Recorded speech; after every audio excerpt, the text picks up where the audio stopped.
Not many people know this, but the Glashütte Original Senator Cosmopolite is the most functional travel time wristwatch ever made. That's right, even more so than some others that cost 4 or 5 times the price. And we're going to tell you why in just a few minutes. Hi WorldTempus family, welcome to another hands-on session with the WorldTempus Showcase. We have something a little different for you today.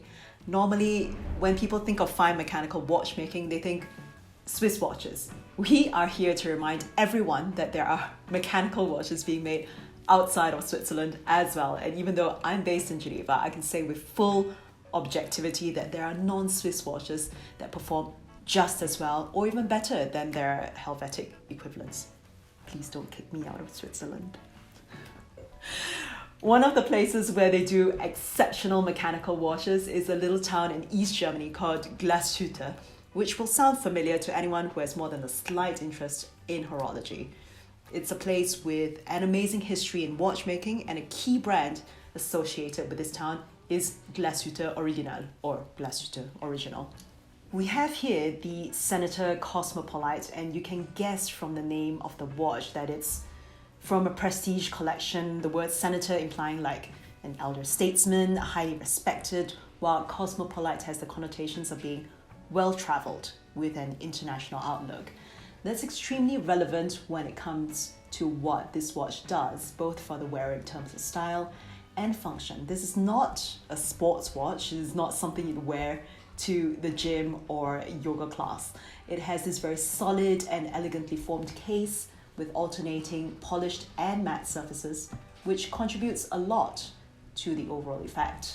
For example, the lugs look quite long and slim from this angle, but it's actually the polished section which gives this impression. If you turn the watch to the side, the lugs are not actually that long. They're fairly robust and compact in relation to the rest of the watch. This is something you'd wear in a business context or anything more formal where performance and quality are valued over flashy designs or trendy features. The blue dial and white indications, once again, classic combination. Very readable for super luminova for those low light situations. Like for example, in a hotel room when you can't find the light switches, or in a plane when the lights are turned down. Now, there's a reason I use those specific examples, and it's because this is a watch that is made for travel situations, which is something we're starting to become familiar with again. Yay! Going over the dial indications now before we explore a couple of them in closer detail. We have central hours and minutes, just over here, and a sub-dial at 12 o'clock for a second time zone, very clearly indicated home time. It's a bit blocked by the hands at the moment, but you can see that it says home time. So when you're traveling, the central hours and minutes are your local time, and this subdial shows what time it is at home. In this subdial, you also have this arc indication of power reserve. It shows completely black when it's at the full 72 hours of power reserve and decreases until it's all white, which means it's at the end of the power reserve. You can see it going up as I wind the watch. Here you go. This little dot right here tells you whether it's night or day at home. You can see that once the time goes past 6 o'clock,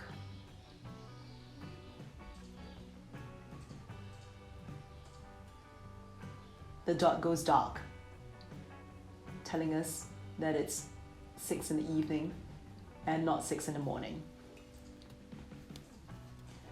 Over here, we have the large date, which Glashütte Original calls the panorama date, which is linked with local time, meaning the central hours and minutes. This is crucial because when you're traveling, you really need an accurate indication of the date where you are.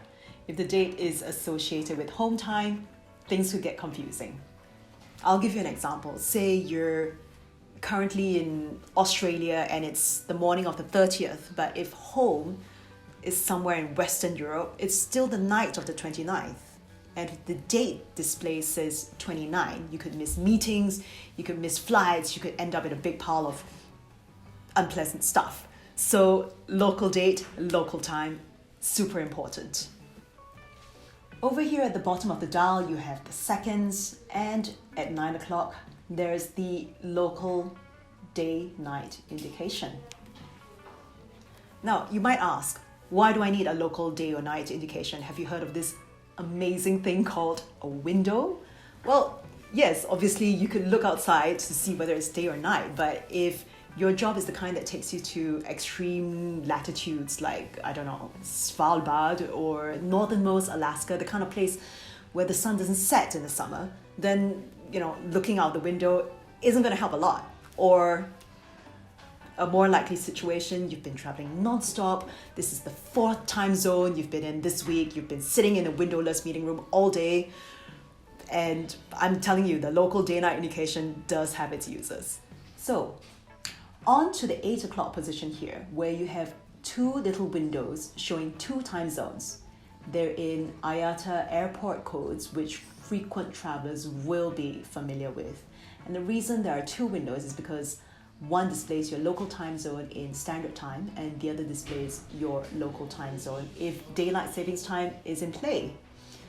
This is actually super useful, but for some reason it's not a common indication by any means. In fact, I can't remember any other timepiece that has this.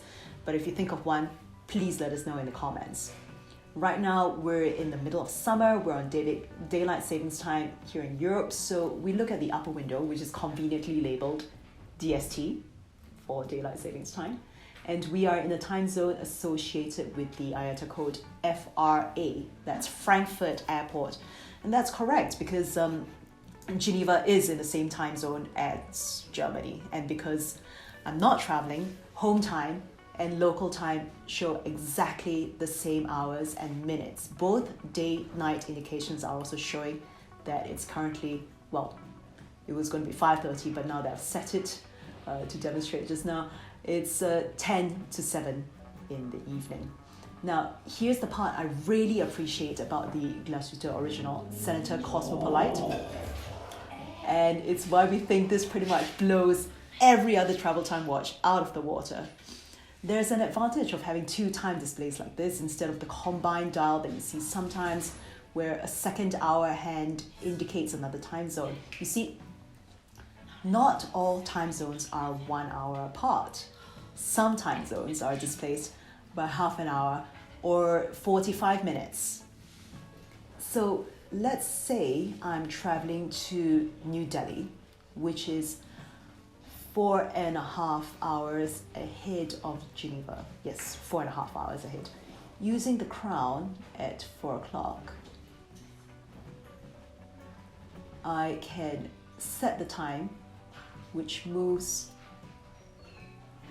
forward very conveniently in 15-minute time jumps to the correct time, and time zone window also adjusts itself accordingly.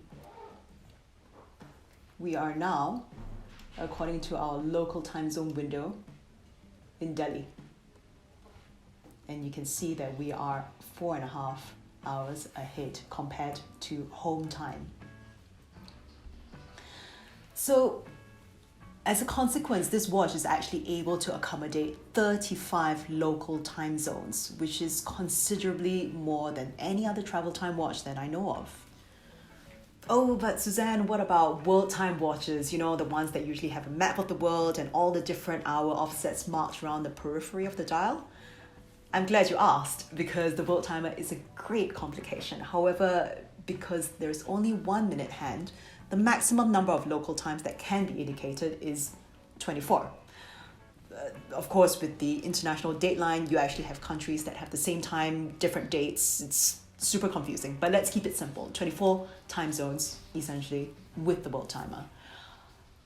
Also, as much as I love the world timer complication, I wonder if it's actually useful for the people who own such a watch. Do they really need to know what time it is in multiple countries at once? I mean, The kind of guy who can afford a WorldTime watch from a prestigious Swiss brand with 4 or 5 or 6 syllables in the brand name is probably in a certain position within his career or professional hierarchy that he can send emails and make calls without really having to worry about what time it is for the other guy. I'm just saying. Guys, this video is already super long, so I'm not going to go on about the movement, even though it is usually my favorite part of a watch. I'm going to dip in and out of it as concisely as I can. And if you need more of an explanation to unpack some technical details or whatever, let us know in the comments, okay? This is the automatic winding caliber 8902 with 72 hours of power reserve and a frequency of 4 Hz. Both of these things are great because, strictly speaking, 72 hours is above and beyond what you need in an automatic watch, and you could probably get away with 3 Hz frequency in a classic watch such as this. This means that Glashütte Original are giving us much more than necessary in this watch, and this is how they take care of the people who buy their timepieces. The 3/4 movement plate is a hallmark of German watchmaking, and it's great to see this nod to tradition alongside the double swan neck fine adjustment system. Beautiful, hand-decorated, gilded to bring out the details. I'm going to point out just one thing about the double swan neck system as it's used in this watch, and then we're going to move on. If you're not interested in technical stuff, you can skip to the next part. As you can see, only one side of the double swan neck has a fine adjustment screw, whereas in the past you had them on both sides. Also, in other Glashütte original watches you may have come across before, you will have noticed that both indexes were separate components, individually adjustable. In the caliber 8902, it's one single piece, as you can see here. And this is because the watch uses a free sprung balance instead of a traditional screwed balance. In the previous setup, you'd need 2 points of adjustment, one for the beat rate and another one for the beat error. Here, because the balance is free sprung, the rate is adjusted via these masses on the balance. It's probably a bit difficult to see. You can just see it in motion. I'll post a picture so that it's clearer. And the fine adjustment screw that you see here is really just to take care of beat error. And these marks on the side help to gauge the level of adjustment made. Finally, we come to the question of what it's like to actually wear the Glashütte Original Senator Cosmopolite. Well, you'll mostly see this watch on a classic leather strap. Pairing it with a fabric strap suddenly brings a lot of versatility and contemporary flair to the piece. And it's not a small watch, you know, it's got a case diameter of 44 millimeters and a height of 14 millimeters. The fit on the wrist is actually really comfortable across all sizes, as you can see from how it sits on my 13.5 centimeter wrist. It's still loose on me, but that's basically just a matter of getting a shorter strap. So that's it for the Senator Cosmopolite from Glashütte Original. It's been a long video, so thanks so much for staying with us. After everything we've covered about this watch, do you agree that this is currently the most functional travel time wristwatch in the world? I mean, especially for this price, which, before I forget, is 19,500 Swiss francs without tax. Let us know what you think in the comments. Don't forget to like this video and subscribe to our channel if you want to see more content like this. And we'll see you again very soon. Bye.